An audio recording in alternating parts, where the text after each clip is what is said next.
इतना नाम अगर भगवान का लेते तो 7 जन्म तक स्वर्ग मिल जाता। इसका मतलब है कि इतना नाम अंबेडकर का लिए हैं तो नरक मिलेगा। यही इसकी व्याख्या हो सकती है। स्वर्ग का उल्टा जो है ना और कुछ नहीं हो सकता है, नरक ही हो सकता है। तो इनके मन में जो सोच थी अंबेडकर को लेकर, चलिए कम से कम आज देश में जितने लोग हमें सुन रहे हैं, 10 साल से ये बात हम लोग लगातार रिपीटेडली कह रहे हैं, 10 साल से, कि ये मूर्ति बनवाएंगे जरूर, भवन बनवाएंगे जरूर अंबेडकर के नाम पर, लेकिन उसी के नींव के नीचे अंबेडकर के विचारों को दफन कर देंगे। और ये बात अब आपके सामने स्पष्ट रूप से आ रही है। थोड़ी विस्तार से कह देता हूं तो थोड़ा आप समझ लेंगे। जब संविधान लागू हुआ, संविधान जब सौंपा गया, 4 दिन के अंदर ऑर्गेनाइजर का लेख है, आप लोग पढ़ चुके होंगे, सुन चुके होंगे, कि इसमें भारतीय कुछ भी नहीं है, ये पूरा वेस्टर्न सिविलाइजेशन से बोरो है। संविधान सभा के डिबेट से नहीं पढ़े होंगे। ये इनको समस्या जिन्ना से नहीं थी। भाई तुम अपना ले लो, ये तो हिंदू महासभा और मुस्लिम लीग मिलकर बंगाल में सरकार बनाई थी, साझा सरकार। तो इनको समस्या जिन्ना से, मुस्लिम लीग से नहीं थी। तुम अपना ले लो, हम अपना ले लेंगे।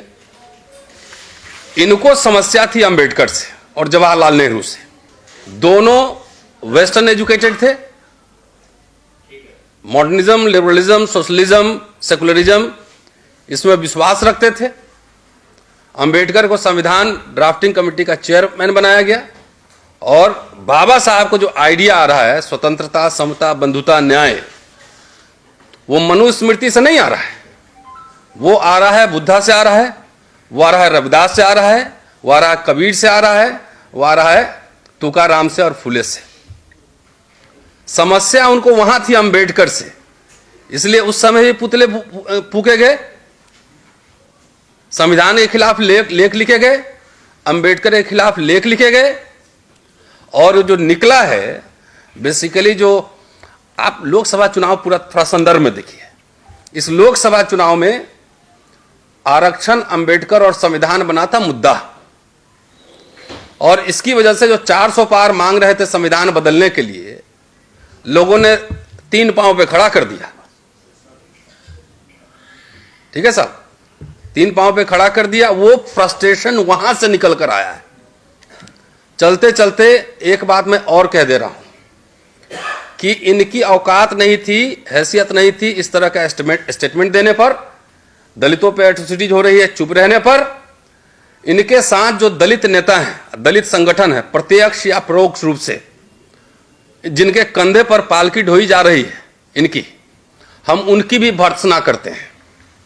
बाकी मांग आपके सामने रख दिया इन्होंने, भाई home minister must resign from the cabinet, at least prime minister और कैबिनेट मस्ट सैक हिम। तो ये दलित जितने और पिछड़े नेता जो उनकी भाषा बोल रहे हैं, हम आरएसएस से ज्यादा उनकी निंदा करते हैं, क्योंकि उन्हीं के कंधे पर चढ़ के इनका कॉन्फिडेंस बढ़ रहा है, नहीं तो इतना सा नंबर। तो ऐसे बिकाऊ दलित नेताओं से भी हम सावधान करने यहां आए हैं और उनकी भर्त्सना भी कर रहे हैं। ये कानूनी लड़ाई नहीं है, ये लीगल बैटल नहीं है, ये पॉलिटिकल, आइडियोलॉजिकल और मोरालिटी का सवाल है। ठीक है, ये है फंडामेंटल क्वेश्चन। ये लड़ाई SC/ST सांसद की खाली नहीं है। एक मिनट पहले सुन लीजिए ना, मतलब सवाल करिए तो उसका सुनिए। ये लड़ाई सिर्फ SC/ST सांसद की निजी लड़ाई नहीं है। मैंने पहले कहा कि दिस इज आइडियोलॉजिकल वॉरफेयर। ये संविधान बनाम मनुस्मृति की लड़ाई है। अभी बनारस में शायद एक लड़का मारा है ना, वो दलित नहीं था, वो ब्राह्मण था। ठीक है, तो जो देश की जनता को ये तय करना है कि वो संविधान के साथ खड़े रहेंगे या मनुस्मृति के साथ रहेंगे, ये बेसिक सवाल है। बाकी जो SC/ST सांसद हैं उनकी नैतिकता ज्यादा है, क्योंकि संविधान और अंबेडकर की वजह से उस संसद में उनको जाने का मौका मिला। नहीं तो पता नहीं जीतन राम मांझी आज क्या कर रहे होते, या चिराग पासवान क्या कह रहे होते, और ट्रैवल क्या कह रहे होते। उनकी नैतिक ज्यादा है ना, कि उसकी वजह से एक स्पेशल प्रोटेक्शन उनको मिला। तो उनसे उम्मीद ज्यादा की जाएगी, कम से कम वो बोले।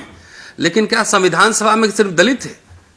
सारे तरह तरह के लोग थे। जवाहरलाल नेहरू थे संविधान सभा में, नहीं तो मैक्सिमम लोग, मुझे लगता 99.9% लोग उस संविधान के पक्ष में थे, मनुस्मृति के पक्ष में नहीं थे।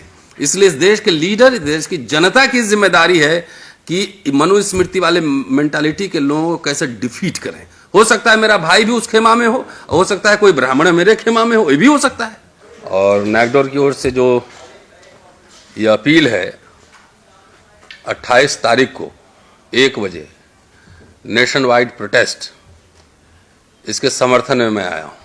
इतिहास का छात्र हूँ इसलिए इनका कुंडली और इतिहास जानता हूँ।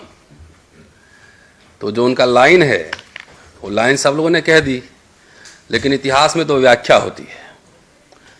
और ये कह रहे हैं कि इतना नाम अगर भगवान का लेते तो स्वर्ग मिल जाता।